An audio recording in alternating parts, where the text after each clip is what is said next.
Next up, at UFC Vegas 78, we have Josh Fremd taking on Jamie Pickett. Josh Fremd, this should be with a D instead of a B, but it is what it is 10-4 overall, 3-2 in his last 5. He's coming off his first UFC win. He's taking on Jamie Pickett. 13-9, 2-3 in his last 5. He is riding a 3-fight skid. Josh Fremd is a grappler. He's a very athletic guy. So I called him a grappler. I put him in a category. The reality is he's an athletic guy that has taken up mixed martial arts with no real official background.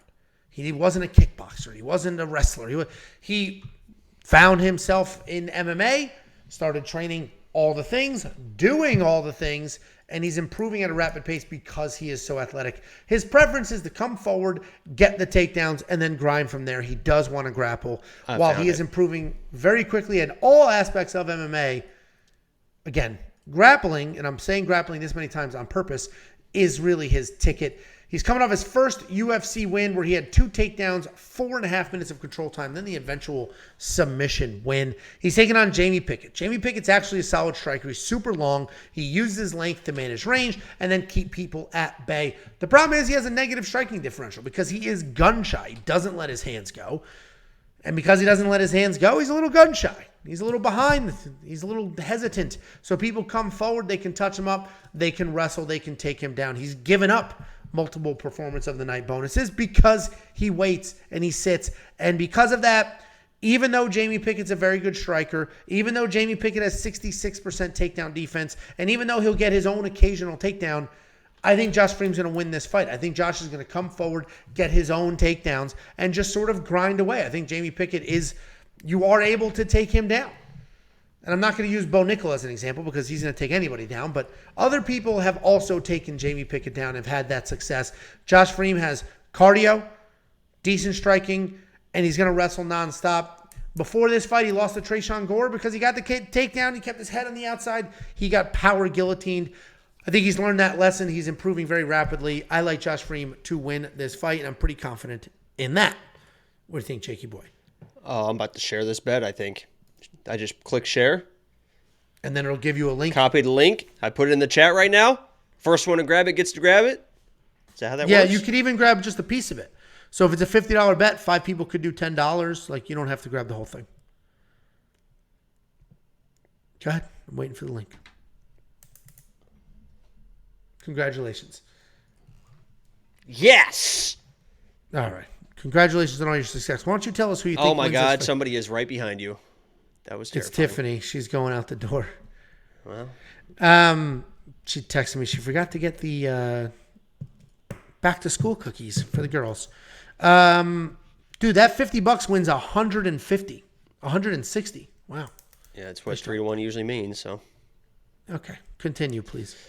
Yeah, it's funny that you mentioned, and I mentioned this in my quick pick video about Josh Fremd and Bo Nickel, because I think that he is like the Wish version of Bo Nickel. They kind of want to do the same thing, and obviously he is not on the level of Bo Nickel, and he's not as good a striker as Bo Nickel. And you saw Jamie Pickett kind of hold his own early, and a lot of people are going to say he was the nut shot that he was able to take down, but he is able to be taken down. And Josh Fremd should win this fight because Jamie Pickett just isn't on that level of the UFC. And I'm not saying that Josh Fremd is like this super dominant guy, and this is not one of those fights. This feels like the Marcus McGee fight where, you know, JP probably has a little bit better path to victory in that fight, but Jamie Pickett, to his credit, I mean, he's a decent striker. He will throw power, and if he lands power, he can knock people out. And Josh Fremd is a little bit lackluster in the striking. I mean, he does get hit. He does kind of get a little sloppy in the striking, and his takedowns aren't overly dominant. He can get reversed. He can get swept. So Josh Fremd is the pick. He should win, but this is not one of those matches where it's like you want to spend that much money on a guy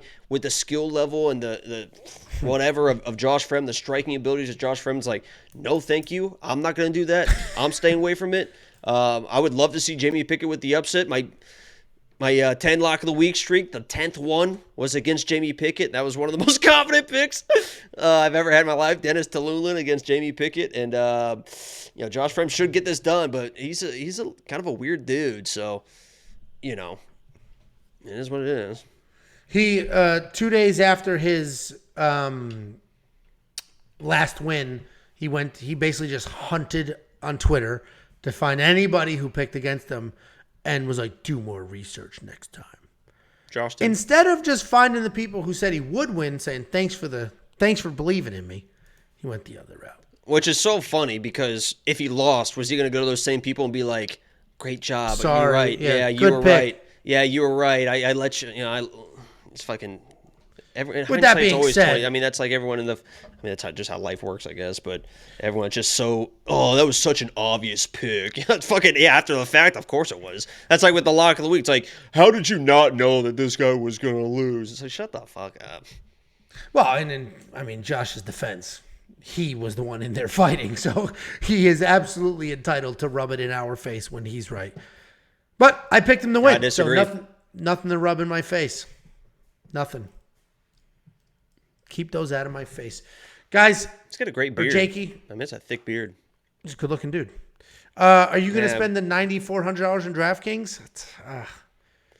That's a lot of money because then you got to get a whole bunch of takedowns, which he might. I mean, he might very well be worth that money. He should. It's just. He should. I mean, honestly, he should be worth. He should be worth minus 350. Yeah. He should be. He is a better fighter than Jamie Pickett. It's just like, I don't know.